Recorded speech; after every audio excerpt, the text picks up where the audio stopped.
गुरु ब्रह्मा गुरु विष्णु गुरुदेवो महेश्वरः गुरु साक्षात् परम ब्रह्मा तस्मै श्री गुरुवे नमः।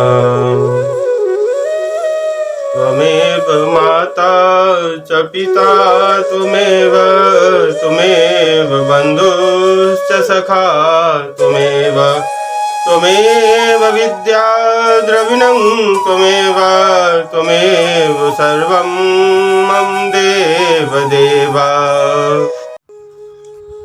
पिछले अध्याय में आपने सुना 22वां अध्याय, स्कंद 3 के 22वें अध्याय में आपने सुना महाराज मनु जी के अद्भुत चरित्र का वर्णन।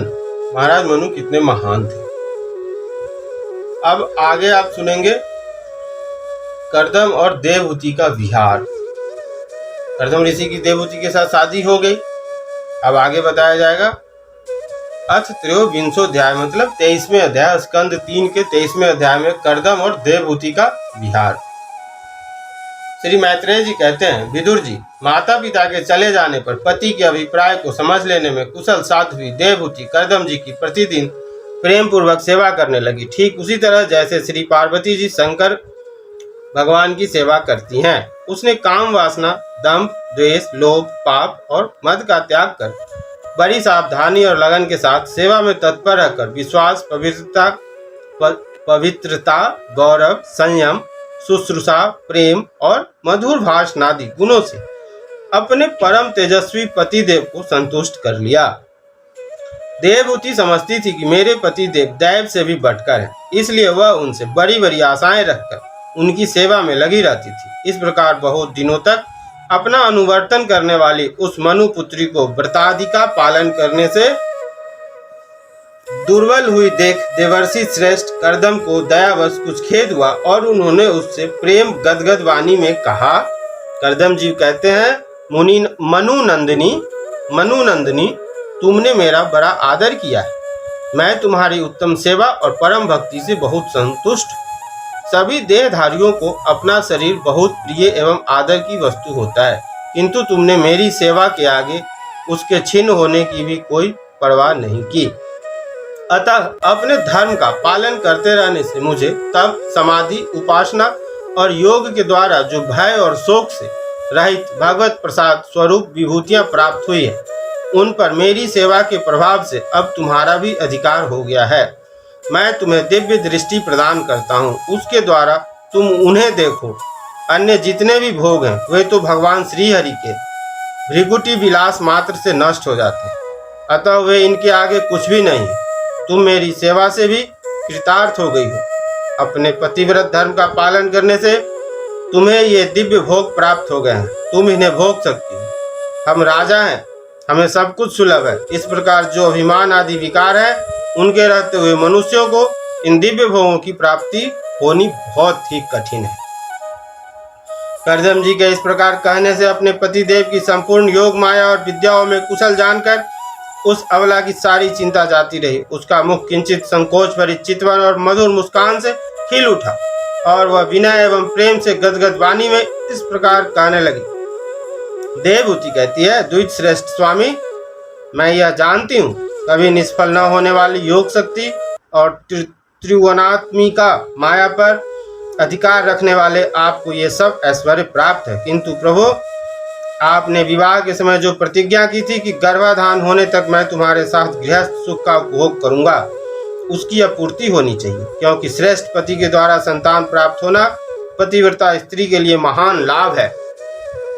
हम दोनों के समागम के लिए शास्त्र के अनुसार जो कर्तव्य हो उसका आप उपदेश दीजिए और उबटन, गंध, भोजन आदि उपयोगी सामग्रियां भी जुटा दीजिए, जिससे मिलन की इच्छा से अत्यंत दीन दुर्बल हुआ मेरा यह शरीर आपके अंग संग के योग्य हो जाए, क्योंकि आपकी यह बढ़ाई हुई काम वेदना से मैं पीड़ित हो रही हूँ। स्वामी, इस कार्य के लिए एक उपयुक्त भवन तैयार हो जाए, इसका भी विचार कीजिए।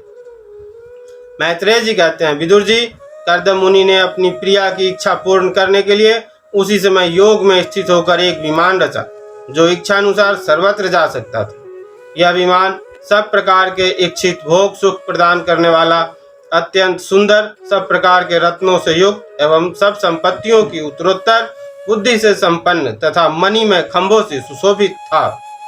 वह सभी रीतियों ऋतुओं में सुखदायक था और उसमें जहाँ तहाँ सब प्रकार की दिव्य सामग्रियाँ रखी हुई थी तथा उसे चित्र विचित्र रेशमी झंडियों और पताकाओं से खूब सजाया गया, जिन पर भ्रमरगण मधुर गुंजार कर रहे थे। ऐसे रंग बिरंगे पुष्पों की मालाओं से तथा अनेक प्रकार के सूती और रेशमी वस्त्रों से वह अत्यंत शोभायमान हो रहा था। एक के ऊपर एक बनाए हुए कमरों में अलग अलग रखी हुई सैया, पलंग, पंखे और आसनों के कारण वह बड़ा सुंदर जान पड़ता था। जहाँ तहाँ दीवारों में की हुई शिल्प रचना से उसकी अपूर्व शोभा हो रही थी। उसमें पन्ने का फर्श था, बैठने के लिए मूंगे की वेदियां बनाई गई थी, मूंगे की देहलियां थी, उसके द्वारों में हीरे के किवाड़ थे तथा इंद्रनील मणि के शिखरों पर सोने के कलश रखे हुए थे। उसकी हीरे की दीवारों में बढ़िया लाल जरे हुए थे, जो ऐसे जान पड़ते थे मानो विमान की आंखें हों, तथा उसे रंग बिरंगे चंदोबे और बहुमूल्य सुनहरी बंधनवारों से सजाया गया था। उस विमान में जहां तहां कृत्रिम हंस और कबूतर आदि पक्षी बनाए गए थे, जो बिल्कुल सजीव से मालूम पड़ते थे। उन्हें अपना सजातीय समझकर बहुत से हंस और कबूतर उनके पास बैठ कर अपनी बोली बोलते थे। उसमें सुविधा अनुसार क्रीड़ा स्थली, शयन गृह, बैठक, आंगन और चौक आदि बनाए गए थे, जिनके कारण वह विमान स्वयं करदम जी को भी विस्मित सा कर रहा था। ऐसे सुंदर घर को जब देवहूति ने बहुत प्रसन्न चित्त से नहीं देखा तो सबके आंतरिक भाव को परख लेने वाले करदम जी ने स्वयं ही कहा, भीरू, तुम इस बिंदु सरोवर में स्नान करके विमान पर चढ़ जाओ।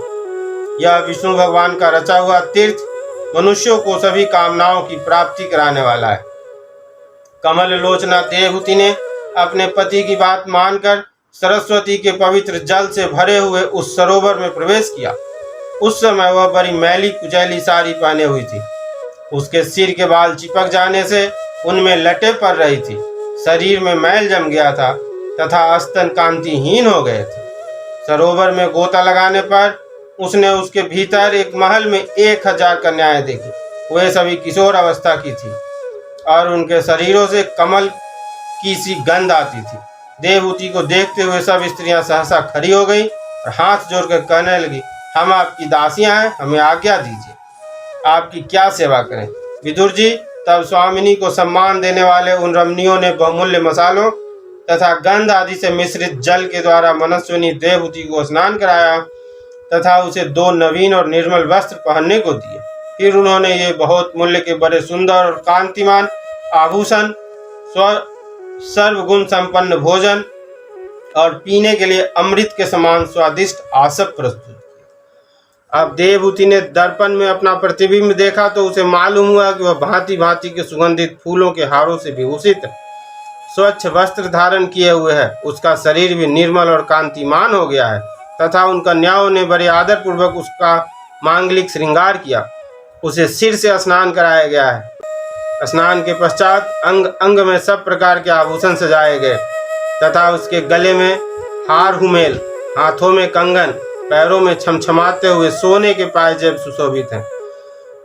कमर में पड़ी हुई सोने की रत्न जटित करधनी बहुमूल्य मणियों के हार से और अंग अंग में लगे हुए कुकुंडमादि मंगल द्रव्यों से उसकी अपूर्व शोभा हो रही है। उसका सुख सुंदर दंतावली, मनोहर भवें, कमल की कली से स्पर्धा करने वाले प्रेम कटाक्ष में सुंदर नेत्र और नीली अलकावली से बड़ा ही सुंदर जान पड़ता है। विदुर जी, जब देवहूति ने अपने प्रिय पतिदेव का स्मरण किया तो अपने को सहेलियों के सहित वहीं पाया जहाँ प्रजापति करदम जी विराजमान थे। उस समय अपने को सहस्रों स्त्रियों के सहित अपने प्राणनाथ के सामने देख इसे उनके योग का प्रभाव समझकर देवहूति को बड़ा विस्मय हुआ। शत्रु विजयी विदुर, जब करदम जी ने देखा कि देवहूति का शरीर स्नान करने से अत्यंत निर्मल हो गया है और विवाह काल से पूर्व उसका जैसा रूप था उसी रूप को पाकर वह अपूर्व शोभा से संपन्न हो गई है। उसका सुंदर वक्षस्थल चोली से ढका हुआ है, हजारों विद्याधरियां उसकी सेवा में लगी हुई है तथा उसके शरीर पर बढ़िया बढ़िया वस्त्र शोभा पा रहे हैं। तब उन्होंने बड़े प्रेम से विमान पर चढ़ाया। उस समय अपनी प्रिया के प्रति अनुरक्त होने पर भी करदम जी की महिमा कम नहीं हुई। विद्याधारियां उनके शरीर की सेवा कर रही थी। खिले हुए कुमुद के फूलों से श्रृंगार करके अत्यंत सुंदर बने हुए ये विमान पर इस प्रकार शोभा पा रहे थे मानो आकाश में तारागण से घिरे हुए चंद्रदेव विराजमान हो। उस विमान पर निवास कर उन्होंने दीर्घ काल तक कुबेर जी के समान मेरु पर्वत की घाटियों में विहार किया। ये घाटियां 8 लोकपालों की विहार भूमि है। इनमें कामदेव को बढ़ाने वाली शीतल मंद सुगंध वायु चलकर इनकी कमनीय शोभा का विस्तार करती है तथा श्री गंगा जी के स्वर्ग लोक से गिरने की मंगलमय ध्वनि निरंतर गूंजती रहती है। उस समय भी दिव्य विद्याधारियों का समुदाय उनकी सेवा में उपस्थित था और सिद्धगण वंदना किया करते थे। इसी प्रकार प्राण प्रिया देवहूति के साथ उन्होंने वैश्रम्भक, सुरसन, नंदन, पुष्पभ्रत और चैत्ररथ आदि अनेकों देवोधानों तथा मानस सरोवरों में अनुराग पूर्वक विहार किया। उस कांतिमान और इच्छानुसार चलने वाले श्रेष्ठ विमान पर बैठकर वायु के समान सभी लोकों में विचरते हुए करदम जी विमान विहारी देवताओं से भी आगे बढ़ गए। विदुर जी, जिन्होंने भगवान के भव्यहारी पवित्र पाद पद्मों का आश्रय लिया है, उन धीर पुरुषों के लिए कौन सी वस्तु या शक्ति दुर्लभ। इस प्रकार महायोगी करदम जी यह सारा भूमंडल जो द्वीप वर्ष आदि की विचित्र रचना के कारण बड़ा आश्चर्यमय प्रतीत होता है, अपनी प्रिया को दिखाकर अपने आश्रम को लौट आए। फिर उन्होंने अपने को 9 रूपों में विभक्त कर रति सुख के लिए अत्यंत उत्सुक मनु कुमारी देवहूति को आनंदित करते हुए उसके साथ बहुत वर्षों तक विहार किया, किंतु उनका इतना लंबा समय एक मुहूर्त के समान बीत गया। उस विमान में ऋतु सुख को बढ़ाने वाली बड़ी सुंदर सैया का आश्रय ले अपने परम रूपवान प्रियतम के साथ रहती हुई देवहूति को इतना काल कुछ भी न जान पड़ा। इस प्रकार उस कामासक्त दंपत्ति को अपने योग बल से सैकड़ों वर्षों तक विहार करते हुए भी वह काल बहुत थोड़े समय के समान निकल गया। आत्मज्ञानी करदम जी सब प्रकार के संकल्पों को जानते थे, अतः देवहूति को संतान प्राप्ति के लिए उत्सुक देख तथा भगवान के आदेश को स्मरण कर उन्होंने अपने स्वरूप के 9 विभाग किए तथा कन्याओं की उत्पत्ति के लिए एकाग्र चित्त से अर्धांग रूप में अपनी पत्नी की भावना करते हुए उसके गर्भ में वीर्य स्थापित किया। इससे देवहूति के एक ही साथ 9 कन्याएं पैदा हुई। वे सभी स्वर्गा सुंदरी थी और उनके शरीर से लाल कमल की सी सुगंध निकलती थी। इसी समय शुद्ध स्वभाव वाली सती देवहूति ने देखा कि पूर्व प्रतिज्ञा के अनुसार उसके पतिदेव संन्यास आश्रम ग्रहण करने वन को जाना चाहते हैं, तो उसने अपने आंसुओं को रोककर ऊपर से मुस्कुराते हुए व्याकुल एवं संतप्त हृदय से धीरे धीरे अति मधुर वाणी में कहा। उस समय वह सिर नीचा किए हुए अपने नख मणि मंडित चरण कमल से पृथ्वी को कुरेद रही थी।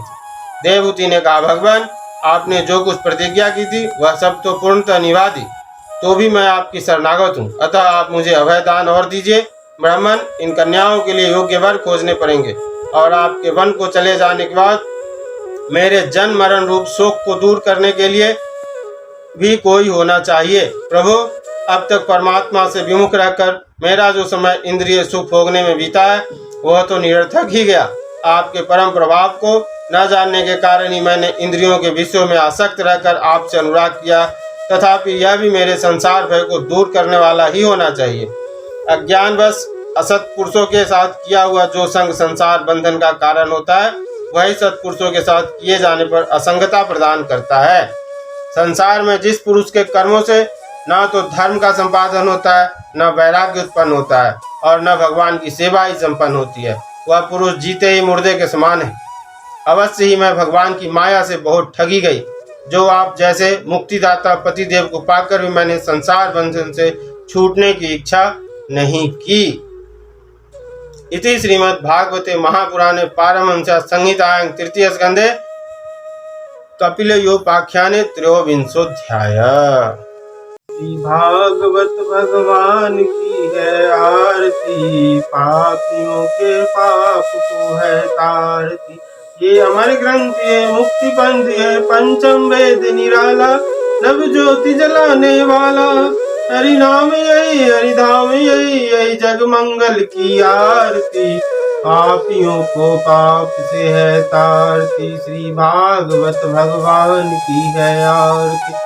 ये शांति गीत पावन पुनीत, पापों को मिटाने वाला, हरि दरस दिखाने वाला, यह सुख करनी यह दुख हरनी, श्री मधुसूदन की आरती। पापियों को पाप से है तारती, श्री भागवत भगवान की है आरती। ये मधुर बोल जग फंद खोल, सन्मार्ग दिखाने वाला, बिगड़ी को बनाने वाला। श्री राम यही घनश्याम यही प्रभु की महिमा की आरती। पापियों को पाप से है तारती, भागवत भगवान की है आरती।